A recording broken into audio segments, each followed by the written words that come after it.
Jesucristo, el Verbo viviente, es el único medio de salvación. Él es el centro del pensamiento de nuestra vida, la fuente y la autoridad de la doctrina. El principal propósito de la vida de Cristo fue la obediencia a los mandamientos, exaltando la ley de Dios como un reflejo de su carácter. El principal mensaje a ser predicado en el mundo, basado en Apocalipsis 14, está representado por 3 ángeles llevando el Evangelio eterno al mundo entero. Este mensaje se basa en los encantos inigualables de Cristo y declara que la hora del juicio ha llegado y llama a obedecer los mandamientos de Dios. Mediante su palabra, Dios ha comunicado a los hombres el conocimiento necesario para la salvación. Las Santas Escrituras deben ser aceptadas como dotadas de autoridad absoluta y como revelación infalible de su voluntad. Y aunque el canon de las Escrituras inspiradas está cerrado, el Espíritu Santo continúa iluminando, amonestando y confortando al pueblo de Dios a través del testimonio de Jesús, el Espíritu de profecía. El camino a la vida se traza a través de un camino angosto que debe ser recorrido con confianza a las promesas que Dios dejó a hombres y mujeres fieles que dedicaron sus vidas hasta la muerte por el Evangelio eterno. Los fundadores de la Iglesia soñaron con el día en que la revelación sería una realidad en sus vidas. Miraron con los ojos de la fe a aquel día glorioso cuando finalmente la promesa sería cumplida en la venida magistral de Jesucristo a esta tierra para recompensar a cada uno según sea su obra.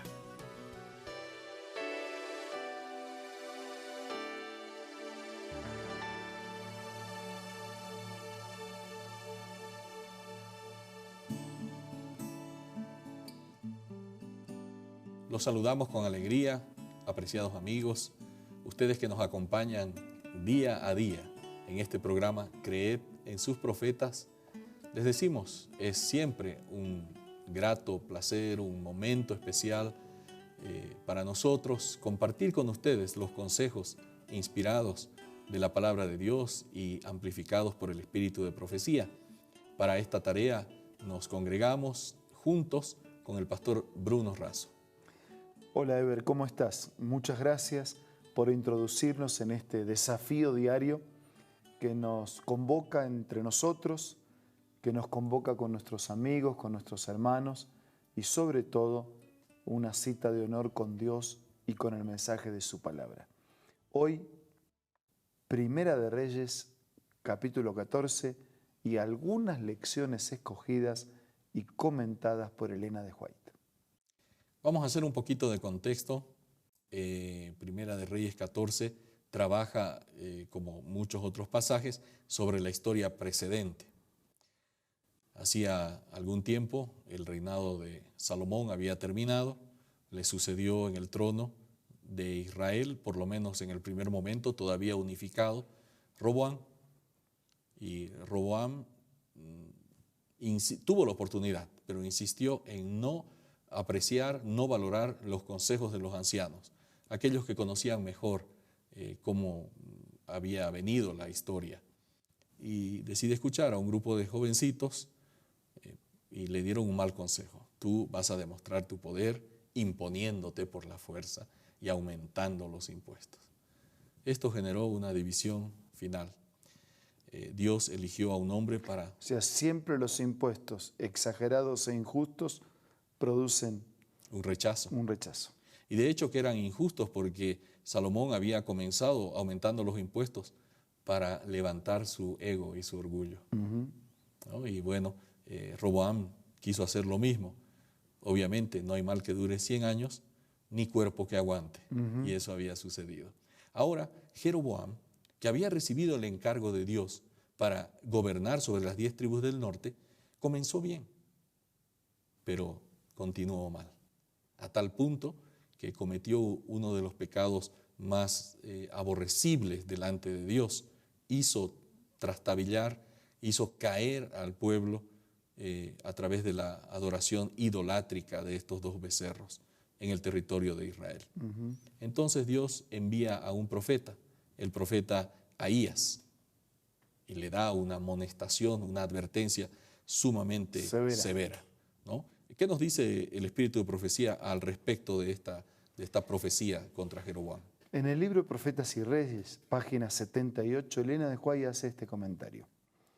La apostasía introducida durante el reinado de Jeroboam se fue haciendo cada vez más pronunciada, hasta que finalmente resultó en la destrucción completa del reino de Israel. Aún antes de la muerte de Jeroboam, Ahías, anciano profeta de Silo, que muchos años antes había predicho la elevación de Jeroboam al trono, declaró: Jehová sacudirá a Israel al modo que la caña se agita en las aguas, y él arrancará a Israel de esta buena tierra que había dado a sus padres, y esparcirálos de la otra parte del río por cuanto han hecho sus bosques, enojando a Jehová, y él entregará a Israel por los pecados de Jeroboam, el cual pecó y ha hecho pecar a Israel. Así que nosotros tenemos que percibir este detalle. ¿Por qué tiene que pagar el pueblo por Jeroboam? Bueno, pero Jeroboam fue el instigador, pero Israel también terminó pecando. O sea, el pueblo paga también por sus pecados. Por eso Ezequiel dice que el Padre nos lleva el pecado del Hijo, y el alma que pecare, o sea, el ser que peca, ese va a morir. Claro. La responsabilidad es individual. Ahora, Jeroboam tuvo una mayor responsabilidad porque lideró, incitó, pero los otros aceptaron la incitación. Por eso alguna vez yo mencioné la declaración de Lutero: nosotros no podemos evitar que los pájaros vuelen sobre nuestra cabeza. O sea, la tentación no es pecado. Claro. Pero cuando la tentación, cuando el pájaro se asienta, cuando hace nido, entonces cuando ya la tentación gesta el pecado, primero en la idea, en el gusto, en el pensamiento y después en la acción, entonces ahí es pecado. Entonces, la profecía decía que el pueblo pagaría junto con su líder, no solo por el pecado del líder, sino también por los pecados del pueblo. Tú sabes, Eber, que existe así en la creencia popular de que cuando uno nace con un pecado original. Pero eso no es así. No es así en la Biblia, porque todos nacemos con una inclinación hacia lo malo, pero en la inocencia de días, de semanas y de los primeros años, no hay noción de bien y de mal, Claro. Por lo tanto no hay pecado. Entonces no existe eso del pecado original. Yo no llevo el pecado de otros. Sí puedo llevar la influencia, la tentación, la influencia, la carga genética, la seducción, la insinuación, pero cada uno es responsable de su pecado. Entonces el gobernante lideró, incitó, pero el pueblo aceptó y siguió el mismo camino. Ahora damos una mirada rápida al otro gobernante, aquel que había quedado en el territorio de Judá, es decir, en las dos tribus del sur. Roboam, se dice poco de él en realidad, pero lo poco que se dice es negativo. ¿Cómo evalúa esta vida, esta triste historia, Elena White, acerca de Roboam? En Profetas y Reyes, página 70, ella dice: cuando cesó la aflicción y la nación volvió a prosperar, muchos olvidaron sus temores y cayeron de nuevo en la idolatría. Entre ellos se contaba el rey Roboam mismo.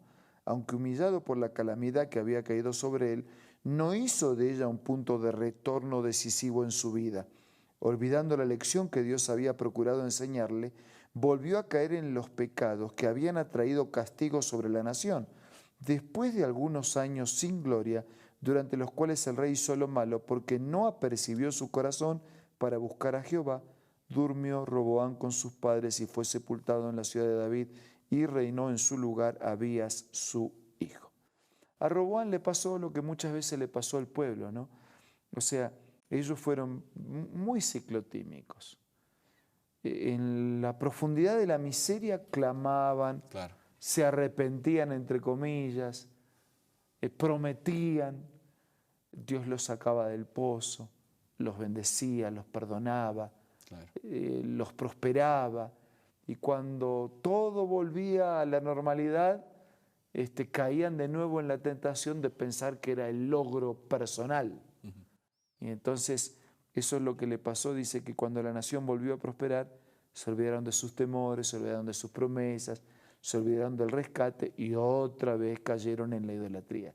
Entonces, al pueblo, a Roboam, le pasó eso, ¿no? De ser ciclotímicos en su relación con Dios, y eso poco a poco te va llevando a una distancia muy, muy lejana y a una degradación completa. Fue triste la historia realmente de Roboam porque, como quien dice, y lo decimos comúnmente, vivió y murió sin pena ni gloria. Creo que más penas que gloria, porque él fue el triste originador de la división de ese reino que había sido grande durante David y Salomón, que finalmente llegó a ser pequeño, porque una casa dividida contra sí misma no puede permanecer. Y murió como vivió, ¿no? Murió sin nada porque también vivió sin nada en el corazón. Y eso es triste, y esas lecciones nosotros necesitamos aprenderlas, ¿no? Sin Dios no puede haber futuro. Y por eso la Biblia es la palabra de Dios. Si fuese la historia de un país, de un prócer, solo contarían lo bonito. Pero la Biblia cuenta todo en esta gran lucha entre el bien y el mal, para que podamos aprender de ambos extremos. Gracias, pastor. Amigos, tenemos un instante, recibimos un consejo y luego volvemos. Hola, seguimos descubriendo más consejos interesantes. Mira el que encontré el día de hoy. No tenemos nunca por qué sentirnos solos. Los ángeles son nuestros compañeros.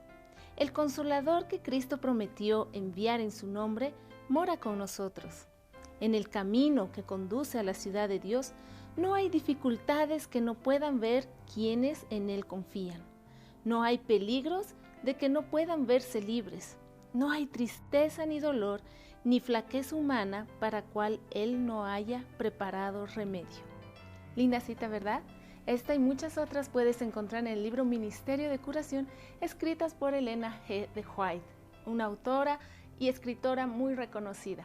Te invito a que puedas ser parte de tu biblioteca personal y te invito a que puedas adquirirlo ingresando a la página web www.aces.com.ar. Otra manera que tú puedes adquirir estos libros es buscando una iglesia adventista del séptimo día que esté cerca de donde tú te encuentres. También puedes adquirirlo descargando las aplicaciones de App Store o de Play Store para tus dispositivos móviles.